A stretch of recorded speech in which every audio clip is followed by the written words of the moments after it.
Beautifully done, Rani, this part of the evening service. Thank you for leading us so well with such lovely Hebrew, and huge thanks to Leah, your teacher, for working with you over this past year.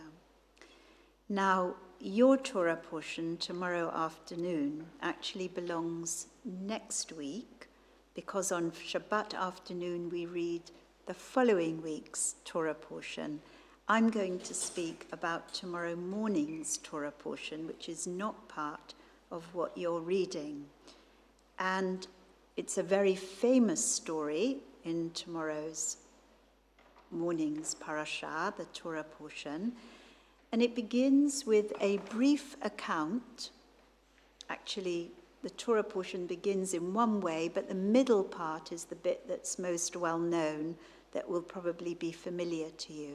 And this well-known part begins with a brief account of the death of Moses' sister Miriam at a place called Kadesh in the wilderness of Tzin. Now, unlike her two brothers, Aaron and Moses, whose deaths are related later on in the Torah, there's no record of mourning for Miriam. Her death and burial are noted in just 5 short words. In Hebrew, Vatamot sham Miriam, Vatikaber sham. Miriam died there and was buried there. Here was a woman who, as a young child, had watched over her infant brother as he floated down the river Nile, placed in a basket of reeds by his mother to avoid the genocidal decree issued by Pharaoh. Miriam had approached the daughter of Pharaoh, who had discovered the baby, and offered to find a nurse to suckle the child. And she went straight back to her mother, Yocheved, who then became Moses' wet nurse. With Moses, Miriam had led the Israelites out of Egypt, across the Sea of Reeds, and directed the women in singing and dancing as they found themselves walking on dry land and free. She's also a woman who has known suffering, punished by God with a leprous disease after speaking out against Moses' wife. Miriam is a prophet, a leader, a singer, a dancer, a speaker of truth. She's courageous. She's a human being. But her death is dismissed so briefly as to make us wonder about her life and legacy. Unmarried, very unusual for biblical women, with no children, she is different from her brothers. Aaron's role will be taken up by his sons, the priests, after his death. Moses' leadership by Joshua ben Nun, who will receive some of Moses' authority and spirit that God has placed on Moses. But how will Miriam be remembered? Who will remember her? Who will remember that she was there at the birth of the hero of our Exodus narrative, that she was there to save Moses from the waters of the Nile? She was there at the very moment of liberation as the Israelites fled from Egypt and crossed over into the desert. I wonder if the rabbis of old were conscious of the terseness with which her death is described. Uncomfortable with a single unmarried woman in the Torah, later tradition marries Miriam off to Caleb, one of the spies who goes into Canaan to reconnaissance the land at the behest of God. He is one of 2, together with Joshua, who comes back with a good report of the land. 10 of them have a negative report of the land. The rabbis are also interested in the juxtaposition of Miriam's death with the verse that immediately follows it. V'lo haya mayim la'eda. Miriam has died. Immediately afterwards, the Torah says, the community was without water. It was Miriam's death that brought about the lack of water in the desert, say the rabbis.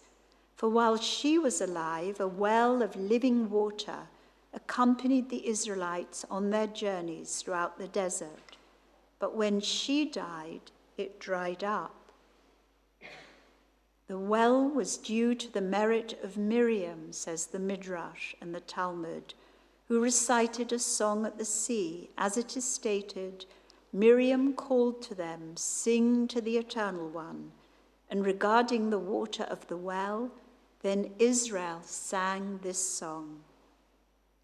The rabbis wondered where the well originated, and how was it possible for the well to move with the Israelites as they made their journey through the wilderness for 40 years.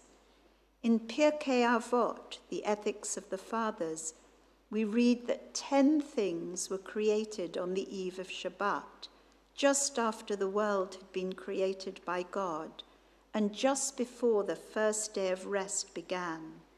What were those 10 things? The mouth of the earth. This was the earthquake that swallowed Korach in last week's parashah.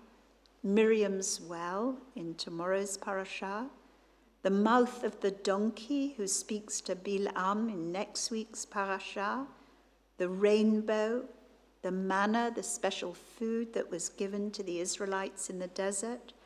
Moses' rod.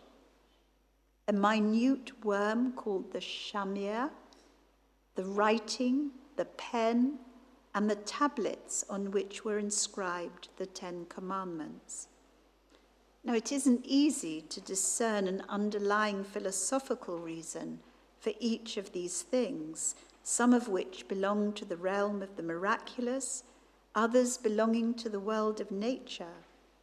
Even more bizarre is the idea that God, at the very last moment before the act of creation must cease in readiness for Shabbat, is busy creating these apparently random things that will appear at a later stage in the Torah.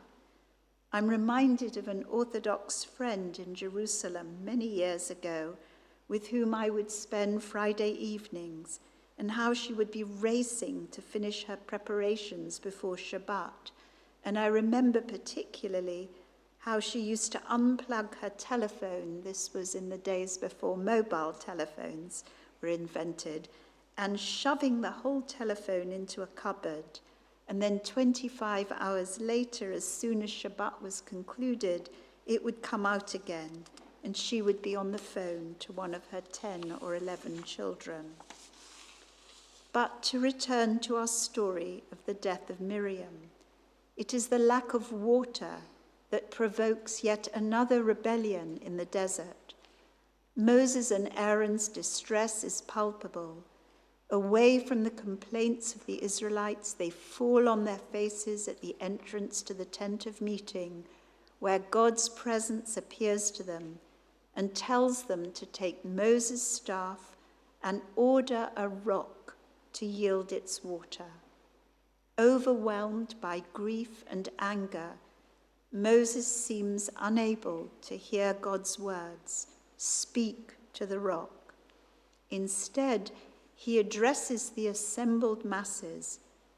"Shim'u hamorim," he says, "Listen, you rebels. Shall we get water for you out of this rock?" And he raises his hand and strikes the rock, not once, but twice with his staff. The rock yields its water, but God's response is instant. "You didn't trust me enough to affirm my sanctity in the sight of the Israelites. You will not lead the Israelites into the land that has been promised to them." This hard ending for Moses and Aaron is unbearable, and one can't help but ask, where was compassion in God's understanding of Moses and Aaron's grief at the loss of their sister. And if you have a sort of ear for Hebrew, you will have heard how, when he addressed the rebels, Moses said to them, Shim'u ha-morim. Morim means rebels, and exactly the same letters of the word morim are identical as the word for Miriam. It's exactly the same words, mem, resh, yod, mem. So somewhere in Moses' consciousness is his dead sister who has just died. Could God not discern how exhausted they were, dealing with a fractious and rebellious people? And had not God lost the divine temper on repeated occasions when the people had rebelled in the past? Had not Moses interceded to calm God's vexation and punitive intentions towards the people? We are left bewildered by Moses' outburst and God's harsh response. Perhaps we can only understand this episode in the light of Miriam's absence. Was she perhaps a calming influence on Moses' temper? Had she acted as a ballast for the two brothers who carried so much leadership responsibility? Despite only being mentioned a handful of times compared to her brothers, what was her role in the Torah? The answer, I believe, can be found in verses from the prophet Micah in next week's prophetic reading, Haftarah. The prophet, invoking God's words, asks this of the Israelite people: My people, what wrong have I done to you? Have I exhausted your patience? Answer me. In fact, I brought you up from the land of Egypt, redeemed you from the house of bondage, and sent Moses, Aaron, and Miriam to lead you. Miriam, whose life is bound up with the theme of water, the water of the Nile, the sea of reeds, and the well of water which dried up after her death, provides life-giving and life-saving support to the Israelites. Even her name includes the word for sea, yam, Miriam. For all of us, Miriam is an inspiration for spiritual and moral leadership, for the way we deal with suffering and pain, with joyous celebration, affirming the bonds of family, friends, and community, and taking responsibility for our place in the world. Amen.